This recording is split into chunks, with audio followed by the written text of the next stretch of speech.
शेतकरी बंधूंनो नमस्कार. मी Sandeep Jadhav Patil banana house tissue culture research and डेव्हलपमेंटमध्ये स्वागत करतोय. महाराष्ट्र, कर्नाटक, आंध्र प्रदेश, गुजरात अशा विविध राज्यांमध्ये आपण टिश्यू कल्चर केळी रोपांचा पुरवठा करतो.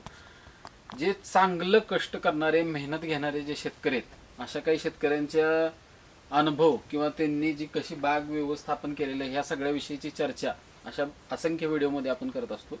आजचे हे जे शेतकरी आहेत ते बाप लेक आहेत, दोघं जण खानदेशमधले आहेत.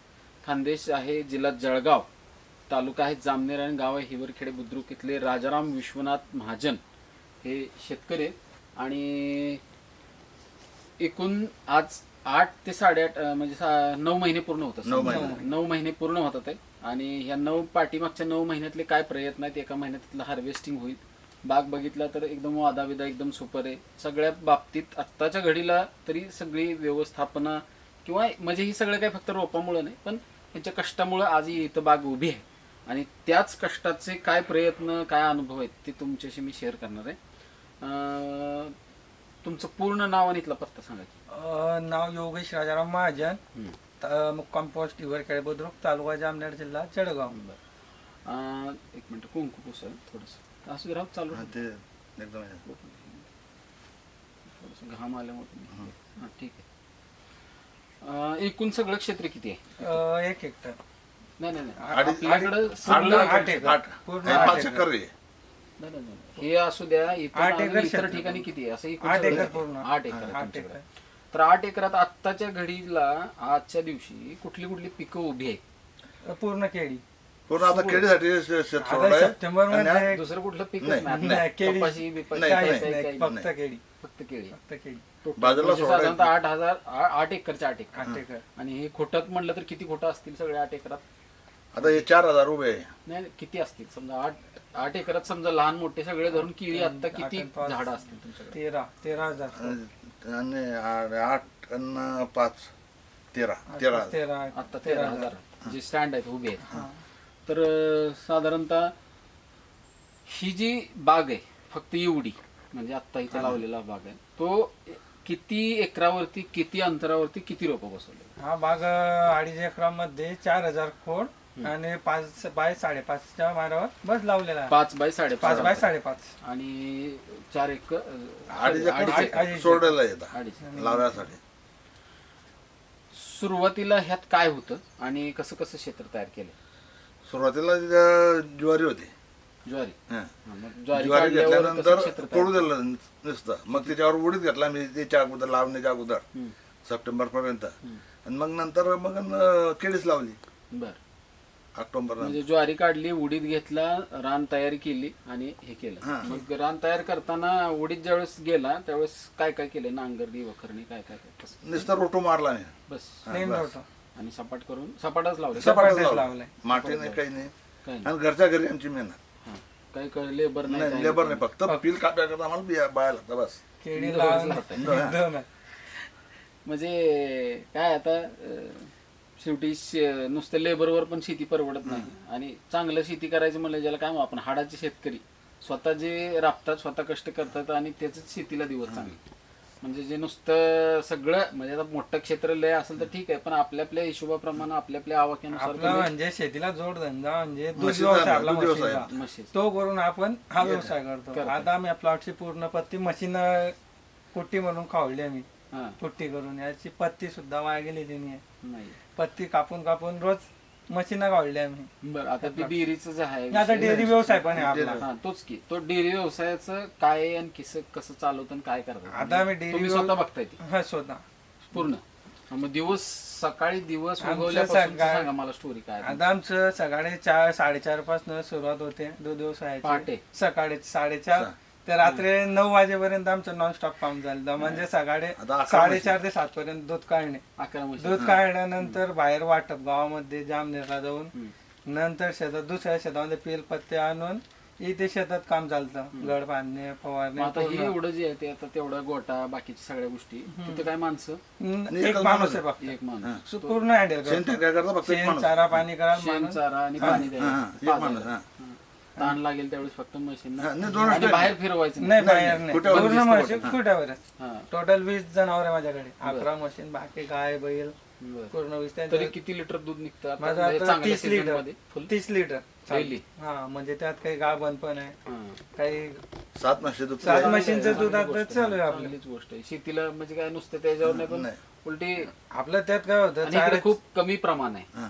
इकडे डेअरी म्हणजे व्यवसाय दूध धान्याचं म्हणजे जसं पश्चिम महाराष्ट्रात आहे तसं इकडे आणि खूप त्या दूध व्यवसायासोबत आपण खवा बनवतो घरी, बेस्ट. पेढे पेढा बनवतो, तूप आपण तूपचा सेल होतो आपला तूप चांगलं, ताक म्हणजे स्वतः घरी मॅन्युफॅक्चरिंग करून आपण बाहेर पण सेल करतो.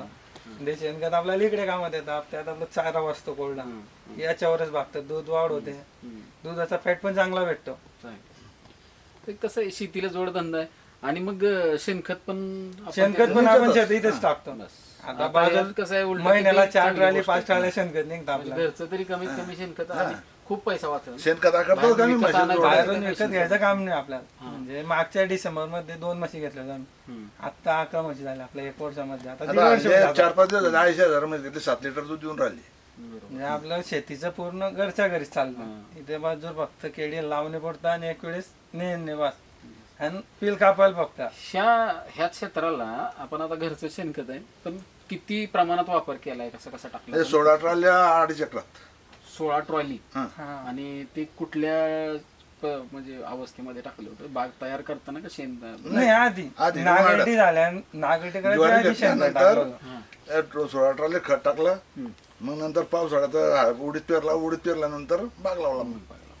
केळी लावण्याच्या आधी शेणखत टाकलं. 16 ट्रॉली स्वतःच्या घरातलं शेणखत इथं जमिनीत टाकलेलं म्हणजे या शेतामध्ये वापरलं गेलंय. आणि त्याच्यानंतर ज्यावेळेस तुम्ही लागवड केली तर रासायनिक खताचे आतापर्यंत किती डोस दिलेले आहेत? एकच डोस फक्त आमचा. एक दिला. हा, आणि मग त्याच्यानंतर दर सोडसाड. वॉटर सोल्युबल मग दर आपल्याला 16 चालू आहे तुमच्या आठवड्याच्या हिशोबानुसार. शेड्यूल आणि आतापर्यंत काही घडावरचे किती फवारे झाले तर अजून किती होतील पुढे समजा? घडावर आतापर्यंत 2 स्प्रे केले आणि आता उद्या एक 3रा होऊन जाईल याच्यावर. अजून एखाद दुसरा 2 हा. हा, आता दोन- पाऊस होतं. परिस्थितीनुसार. अजून एक विषय आहे ह्यातला की आता ही जी रोपांची संख्या आहे 4000 बरोबर ना? 4000 रोपामध्ये आतापर्यंत रोपांचा, खताचा, फवारणीचा लेबर तर ह्यांच्याकडे नाही, स्वतः सगळं शेती घरीच्या घरी बघतात ते. जो काही गोट्यात लेबर आहे का तेवढाच. किती रुपयापर्यंतचा खर्च? आजपर्यंत हा, एक 55 रुपये खोडपड आहे. 55 रुपये. हा. रोप- फक्त आपली घरची मजूर सोडून रोपायचं 55 रुपये खोडपड आहे. 55. आणि अजून किती होईल समजा? एक 5 रुपये वाढतील? आता 5-10 रुपये 10 समजा 15 रुपये धरून. महिनाच आहे ना अजून, एक 1.5 महिना. 1.5 महिना अजून. नाही मग आता कापळे ते खोडकाळे बी 10 रुपये. आता तेच फक्त कटिंग 15 रुपये खर्च होईल आपला. झाला बड्या मुश्किल नाही तर 5 रुपयापर्यंत खर्च होईल झाला असतं. म्हणजे 60 रुपये धरून 70 रुपये धरून बाहेर काढ्यापर्यंत. सगळा का नाही होणार? 70 मग- होईल? हा त्यांची वाहतूक पण ते वाहतूक धरलं. 10 ओके, रुपये. सगळं समजा. म्हणजे एक 70 रुपयापर्यंतचा खर्च धरून 728 म्हणजे 2,80,000 खर्च होतो. हा. बरोबर. आता कसं आहे, तुम्ही तर जुने शेतकरी, एक जनरली अंदाज सांगा, एक 4000 रोपातनं किती क्विंटल म्हणजे शूटिंग काढतो म्हणून जे काय ते खरं आता काय इथं तसं काय 600 क्विंटलचा अंदाज आहे. नाही. 600 म्हणजे 60 टन समजून. बरोबर. आणि आजचा तर रेट मस्त 18च्या 20च्या रेंजमध्ये आहे. पण मिनिमम जरी रेट तरी किती रुपयाचं उत्पन्न होऊ शकतं, खर्च वाढत जातं असं वाटतं? आणि 15 ते 16 लाख रुपये व्हायला पाहिजे आमचा असा अंदाज आहे. बागायचं पूर्ण. 15 ते 16 लाख रुपये. आणि त्यातला खर्च आपला धरून चालू 280. 3 लाख धरा. 3 लाख. 3 लाख वजा करू, 15तनं 3 गेले, 12 लाख तरी कुठे गेलेले नाही. नाहीच झालं तरी 10 लाख तरी कुठे 10 गेले. लाख तरी कुठे गेले? 100. 1500 पर्यंत म्हणजे महिन्याला 1 लाख रुपये पडल्यासारखं पगार. पॅकेज सुद्धा नाही ते IT त्याला IT मध्ये काम करणाऱ्यांना पॅकेज सुद्धा नाही. म्हणजे 12 लाखाचं. आता म्हशी सुद्धा आणि आम्हाला हा फक्त हितला विषय, बाकीचा सोडून चालू. बाकीचा वेगळा विषय. तो डेअरीचा आणि बाकी डेअरीचा पण 1 लाख रुपये महिना चालतो माझा हात. हा, तोच विषय. डेअरीचा सुद्धा 1 लाख चालतो आता. तर एक कसं आहे, शेतीला सोबत जोडधंदा इथं बापलेक्यात महाजन यांनी केलेला आहे आणि चांगलं आहे बाबा. शेती एकदम थोडक्यात आहे, दोघं जण व्यवस्थित कष्ट करतात आहे सगळं. पण ह्यामध्ये महत्वाचा एक विषय आहे की जे शेतकरी चांगलं कष्ट व्यवस्थापन करतात आहे त्यांनाच चांगलं उत्पन्न, चांगला पैसा, क्वालिटी या सगळ्या गोष्टी बघायला मिळतात. नाहीतर मग काय होतं, दुर्लक्ष जे करणारे लोक आहेत, नुसतं लावलंय मग त्याला काही कामाचं नाही. तुम्ही राबत असाल, कष्ट करत असाल तर या सगळ्या गोष्टी इथं प्राप्त होतात. तशाच प्रकारची एकदम चांगली बाग आज खानदेशमधून आपण बघतोय. जिल्हा जळगाव, तालुका जामनेर आणि गाव आहे हिवरखेड बुद्रुक. नवीन बागेत नवीन ठिकाणी यानंतर पण भेटणार असेल. तोपर्यंत सर्व शेतकरी बांधवांची मनापासून